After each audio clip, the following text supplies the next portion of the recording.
안녕하세요. 저는 지속가능한 남북보건의료 협력 방향이라는 주제로 발표를 진행할 안예승이라고 합니다.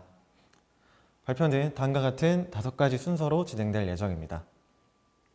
먼저 남북보건의료 정책의 방향에 대해서 설명드리겠습니다. 우리의 소원은 통일. 지금 이 발표를 듣고 계신 분들은 다 아실 노래일 것 같은데요. 이 노래가 나온 시대보다 몇십 년이 지난 지금도 여러분의 소원은 여전히 통일이신가요? 저 역시도 통일을 간절히 바라고 있는 사람 중 한 명입니다. 그런데 우리의 바램을 떠나서 과연 통일까지는 얼마나 많은 시간이 걸릴까요? 과연 통일이 되긴 할 것일까요? 한 조사에 따르면 전문가들은 통일까지 약 11년 이상의 시간이 걸릴 것이라고 예측을 했습니다. 그만큼 통일까지 많은 시간이 필요하다는 것이죠. 그와 동시에 우리의 인식도 변화하고 있습니다. 10대, 20대로 대표되는 MZ세대는 북한의 좋고 싫고를 떠나서 오히려 무관심한 정도가 커지고 있고 통일보다는 경제 문제를 더 중요하게 생각하고 있는 상황입니다. 또한 이 같은 상황에서 통일 의료 정책은 어떤 방향을 지녀야 할까요? 긴 시간 동안 지속 가능한 그런 방향이어야 하고 국가 예산을 사용하는데 이견이 없을 정도로 정당성과 필요성을 갖춰야 할 것입니다. 저는 그 방안으로 북한 이탈 주민의 의료 정보 확장과 남북 의료정보 통일센터의 설립을 제안드리고자 합니다.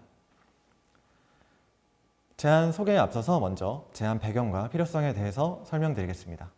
먼저 왜 북한 이탈 주민의 의료 정보가 필요할까요?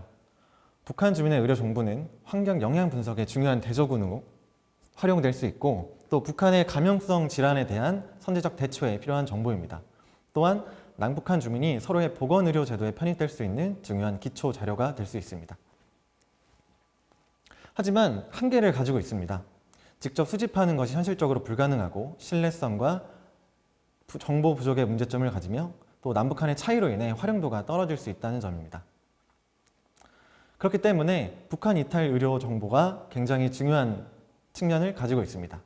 북한 주민의 의료 정보의 가치를 가질 뿐더러 남한에서 사용하기에 정보 수집과 활용의 용이성을 갖고 있기 때문인데요. 뿐만 아니라 북한에게도 이러한 정보는 중요해질 수 있습니다. 북한은 평균 수명의 증가와 저출산, 고령화로 인해 이런 비감염성 질환에 대한 치료가 필요하고 있는 시점입니다. 또한 북한의 낮은 의료 수준은 이러한 필요를 충족시킬 수가 없습니다. 그렇기 때문에 이러한 북한 이탈 주민의 의료 정보가 그들에게 필요성이 커질 것은 당연한 절차라고 생각합니다. 그렇다면 왜 정보 수집의 방식일까요? 먼저 현재 이루어지고 있는 보건의료 지원 유형에는 직접 지원 방식과 간접 지원 방식이 있습니다. 하지만 직접 지원 방식은 정부 정책의 기조나 북한의 태도에 따라 불안정하게 변할 수 있고 간접 지원 같은 경우에는 사용처의 불분명성과 효과성의 입증이 어려워 국민의 반발을 살 가능성이 많습니다. 그렇기에 대북 정책과 남북 기조와 상관없이 지속적으로 이루어질 수 있는 정보 수집의 방법과 질병 예방의 측면에서 국민에게 이득이 되는 방법이기 때문에 정보 수집의 방법이 가치를 가지게 됩니다. 그렇다면 왜 남북 정부의 의료 정보 통일이 필요할까요? 일단 정책의 목적 측면에서는 남북 협력 정책은 남북이 보건 의료 공동체가 되었을 때 발생할 수 있는 혼란과 비용을 줄여주기 위한 목적이 큰데 이런 통일이 이루어진다면 의료 정보 공유성의 용이성이 증가하고 남북 협력 연구의 기초가 되며 또한 보험 체계로의 편입이 더 쉬워지기 때문에 이러한 통일 체계가 필요합니다.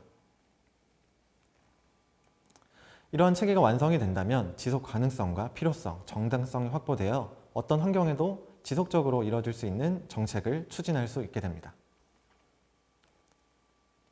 다음으로는 의료 정보의 확장 방법에 대해서 설명드리겠습니다. 일단 북한 이탈 주민 의료 정보 활용과 관련하여 이미 여러 대학과 기관에서 의미 있는 연구가 이루어지고 있습니다. 하지만 고려대 김신곤 교수님의 북한 이탈 주민 코호트를 제외하고는 의료 정보의 수집과 확장보다는 기존 연구를 진행하는 데 집중하고 있습니다. 또한 자료 수집의 대상자가 되는 북한 이탈 주민의 측면에서도 남한 의료 서비스에 대한 수요가 존재하고 그와 관련된 의료 정책이 존재하고 있지만 비급여 치료 및 수술 치료의 비용 문제 그리고 신분이 노출되는 것을 꺼리는 경향 등으로 인해 병원을 방문할 요인이 부족한 상황입니다. 이에 저는 북한 이탈 주민 의료 연구의 선순환 구조를 제안드립니다.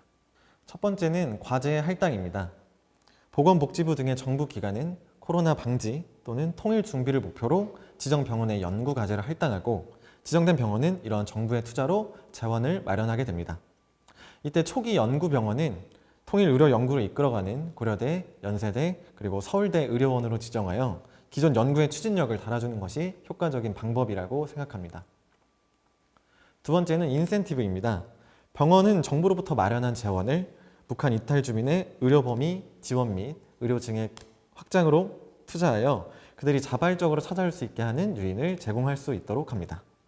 또한 정보 활용 단계에서의 익명, 감형 처리를 약속하면서 진료에 대한 거부감을 줄일 수 있습니다. 세 번째는 연구 활성화입니다.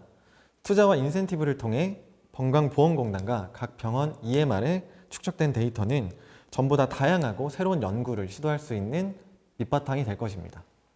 그런 연구들의 성과는 다시 새로운 연구의 기회가 되면서 그 효과가 증폭될 수 있고 또한 이러한 정보는 다시 북한 이탈 주민 치료에 활용되면서 그들이 병원에 방문할 요인을 더욱 높여줄 것입니다.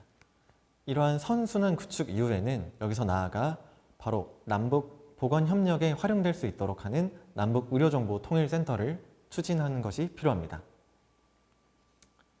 센터의 목적은 먼저 통일의 시작을 열고 통일 이후 보건 의료 협력을 위해 노력한다입니다.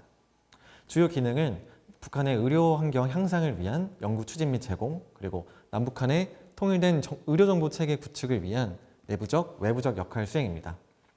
위치는 남북 접경 지역을 계획하고 있습니다. 이는 관련 법의 지원을 받을 수 있고 또한 통신을 통한 교류가 어려운 상황에서 지리적 이점을 가질 수 있습니다. 또한 분단의 공간에서 통일 정책을 추구한다는 상징성을 지니기 때문에 남북 접경 지역, 그 중에서도 교통이 편리한 파주 지역을 생각하고 있습니다. 또한 개인의 의료 데이터를 다루기 때문에 보건복지부 등의 정부기관 소속으로 운영되는 것이 필요하고 운영 재원은 해당 부처의 예산, 그리고 관련 특별법, 남북협력기금으로 마련할 계획입니다. 의료정보통일센터는 각 병원에서 수집된 정보 또는 공단에서 수집된 정보를 활용해서 북한이 필요한 연구를 진행하고 자료를 축적할 예정입니다. 북한이 해결하기 어려워하는 전염병이나 질병에 대해 필요로 하는 정보를 센터가 직접 연구하고 북한에 제공해 줌으로써 남북 교류의 시작점과 같은 역할을 하게 될 것입니다. 그 다음에는 서로의 정보를 공유하는 데 용이하도록 남북한이 통일된 의료정보 체계를 갖추도록 노력하는 일입니다. 센터가 제공하는 자료들이 더 효과적으로 활용되기 위해서는 북한에서도 남한과 동일한 유형, 동일한 방식으로 정보를 수집하는 것이 필요하다고 생각합니다. 또한 시스템 구축을 위해 방문, 초빙 등의 교육을 실시하고 최소한의 의료 환경을 갖출 수 있도록 의료기기를 지원하는 걸 추진하려고 합니다. 기대한 만큼의 남북 교류가 활발해진다면 의료정보통일센터는 교류의 중심 기관이 되어 더 많은 역할을 담당하게 될 것입니다. 이어서 기대 효과와 결론을 말씀드리겠습니다. 이와 같은 반의 기대 효과로는 남한에서 북한 이탈 주민의 의료 서비스 수준이 향상되는 것, 그리고 북한 이탈 주민 의료 정보의 양적 증대, 그리고 질적 향상을 기대할 수 있습니다. 그리고 남북 보건 협력을 기반으로 다른 정책을 더 이어나갈 수 있다는 점에서 기대 효과와 장점을 가진다고 생각합니다. 70년간 협력과 대치를 반복하고 있는 남북 관계를 보면 과연 통일이 가능할까? 우리는 하나가 될 수 있을까? 라는 의문이 들 때가 많습니다. 하지만 처음에 설명드렸듯 아직도 우리의 소원은 통일이기에 멈추지 않고 이어나갈 수 있는 정책이 필요한 시점입니다. 이에 저는 의료정보 확장과 남북 의료정보통일센터의 건립으로 우리가 가야 할 방향 중 하나를 제시한다고 생각합니다. 이상 발표 마치겠습니다. 감사합니다.